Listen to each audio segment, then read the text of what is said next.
평안하십니까? 오늘도 말씀과 함께하는 여러분에게 주님의 평안이 함께하길 바랍니다. 오늘부터 출애굽기 말씀을 함께 살펴보려고 하는데요. 출애굽기는 하나님께서 이스라엘을 애굽에서 건져내신 구속의 이야기입니다. 하나님의 택함받은 백성들은 애굽에서 바로의 압제를 받습니다. 하나님은 모세를 지도자로 세워 그들을 구원하셨고 율법과 장막을 주셔서 하나님의 말씀을 지키며 살도록 하십니다.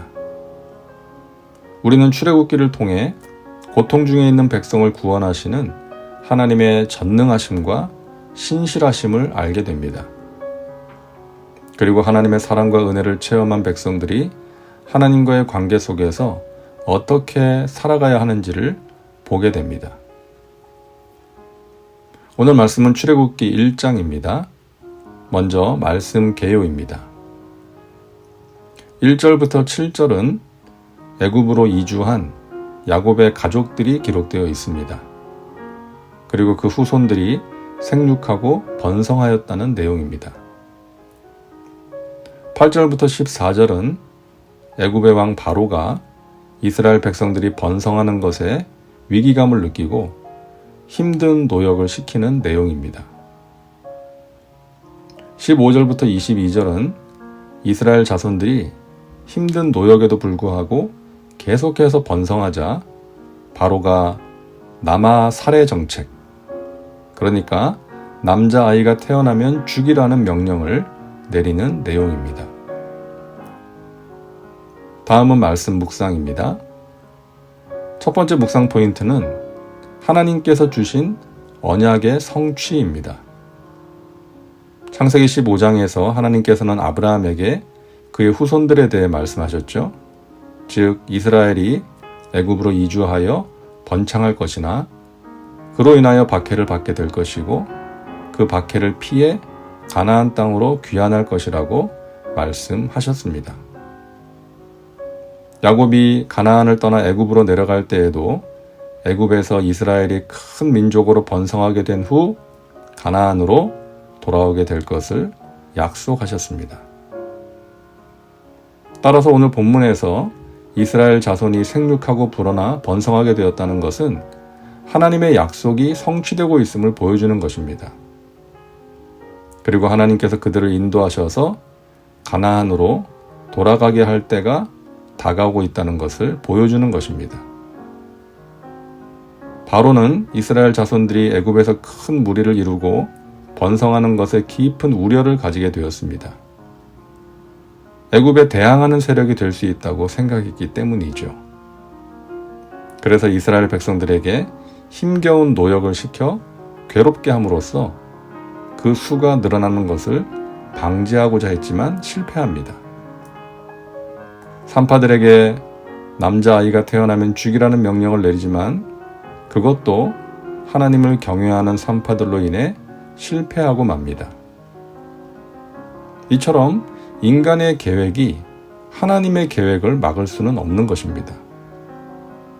바로가 이런저런 방법으로 이스라엘의 인구를 조절하여 자신의 손아귀에 잡아두려 했지만 이스라엘은 그것과 상관없이 지속적으로 번성하고 있다는 것이 그 사실을 증명하는 것이죠. 하나님의 뜻은 반드시 이루어집니다. 그러므로 우리는 내 뜻이 이루어지길 시도하고 구하는 것이 아니라 하나님의 뜻을 구해야 합니다. 그리고 힘든 상황에서도 신실하신 하나님의 약속을 의지하며 인내할 수 있어야 합니다. 두 번째 묵상 포인트는 히브리 산파들입니다. 산파는 아이를 낳을 때 도와주는 사람이죠. 이들은 바로가 남자아이가 태어나면 죽이라고 명령했지만 그 명령을 거역합니다. 이유는 그들이 하나님을 두려워했기 때문이라고 성경은 말씀합니다. 생명을 태어나게 하는 일을 했던 그들은 하루아침에 생명을 해치는 살인자가 될 처지가 되었습니다. 그러나 산파들은 바로보다 하나님을 더욱 두려워하여 남자아이를 살려주었습니다. 당시 왕의 명령은 국법이었고 신의 명령처럼 여겨졌습니다. 거역하면 죽임을 당할 수도 있었죠. 그럼에도 산파들은 신의 대리자로 자처하는 바로보다 천지의 주제이신 하나님을 더욱 두려워했던 것입니다. 이와 같이 눈에 보이는 사람이나 권세보다 눈에 보이지는 않지만 지금도 살아계신 하나님을 더 두려워하는 것이 참된 믿음입니다. 믿음의 백성들은 구태의연한 구습과 하나님의 뜻에서 벗어난 죄악되고 부당한 명령과 관습에 따라 살아가는 이 세대를 본받지 말고 오직 마음을 새롭게 함으로 변화를 받아 하나님의 선하시고 기뻐하시고 온전하신 뜻이 무엇인지 분별하며 살아야 합니다. 예수님께서 말씀하셨죠. 마태복음 10장 28절입니다. 몸은 죽여도 영혼은 능히 죽이지 못하는 자들을 두려워하지 말고 오직 몸과 영혼을 능히 지옥에 멸하실 수 있는 이를 두려워하라. 터키 이즈밀이라는 도시에 가면 폴리캅 기념교회가 있습니다. 그 교회에 가면 폴리캅이 순교하는 장면을 그린 벽화가 있어요. 폴리캅은 로마의 지배 아래 있었던 서머나라는 지역의 교회 지도자였습니다. 기독교에 대한 박해가 심했던 시절이었는데 폴리캅이 황제 숭배를 거부하다가 잡혀왔는데 당시 그의 인품과 덕망을 잘 알고 있었던 총독이 그를 죽이지 않기 위해 회유를 합니다. 당신을 죽이고 싶지 않소. 한 번만 예수를 부인하고 황제의 신상에 절하면 살려주겠소. 그때 폴리캅이 이런 말을 했다고 합니다. 지난 86년 동안 주님은 단 한 번도 나를 버리지 않고 사랑으로 대해주셨는데 어찌 내가 그분을 버릴 수 있겠소. 그러자 총독이 당신이 마음을 바꾸지 않는다면 화형에 처하겠소 라고 말하자 폴리캅이 이렇게 말했다고 합니다. 당신은 잠시 타오르다가 곧 꺼져버리는 불로 나를 위협하고 있습니다. 왜냐하면 당신은 장차 임할 심판과 악인을 위해 예비된 영원한 형벌을 알지 못하기 때문입니다. 왜 지체합니까? 당신이 원하는 대로 하십시오. 그렇게 말하고 죽임을 당합니다. 그는 몸은 죽여도 영혼은 죽이지 못하는 자들을 두려워하지 않고 몸과 영혼을 능히 지옥에 멸하실 수 있는 분을 두려워했던 것입니다. 자신과 늘 함께 하시고 사랑으로 대해주신 주님을 버릴 수가 없었던 것이죠. 우리가 잘 아는 주기철 목사님도 신사참배를 거부하고 끔찍한 고문 끝에 세상을 떠나셨죠.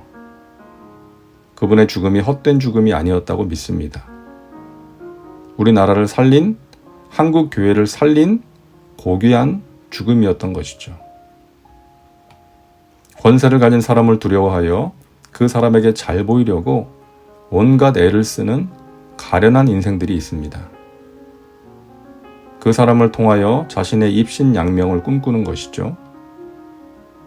하지만 우리는 하나님의 눈치를 봐야 하고 하나님께 잘 보이려고 노력해야 합니다.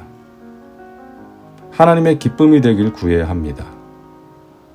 이 세상이나 세상의 것들이 아닌 하나님을 사랑해야 합니다. 그런 사람이 참된 믿음의 사람입니다. 다음은 말씀 적용입니다. 오늘 말씀을 통해 당신에게 주시는 메시지는 무엇입니까? 당신이 두려워하는 대상은 누구입니까? 사람이 아닌 하나님을 두려워하며 살아가시길 바랍니다. 이제 기도합니다. 사랑과 은혜가 풍성하신 하나님, 오늘도 말씀과 함께 살게 하시니 감사합니다. 우리를 향하신 하나님의 선하신 뜻이 이루어질 줄 믿습니다. 고통받는 백성을 외면하지 않으시고 구원하시는 하나님, 신실하신 하나님을 신뢰하고 의지합니다. 우리의 고통을 보시고 탄식과 신음을 들으시고 오셔서 붙들어 주시고 이끌어 주시는 하나님 감사합니다. 병든 몸을 치료하여 주시고 상한 마음을 새롭게 하여 주시고 하나님이 주시는 은혜와 평강을 누리며 살게 하여 주옵소서. 사람을 두려워하여 진리를 외면하지 말게 하시고 하나님을 경외함으로 하나님의 뜻을 따라 살게 하여 주시옵소서. 오늘도 함께 하시는 예수님의 이름으로 기도하옵나이다. 아멘. 오늘도 말씀과 함께 은혜 가운데 거하시기 바랍니다. 여러분 사랑하고 축복합니다.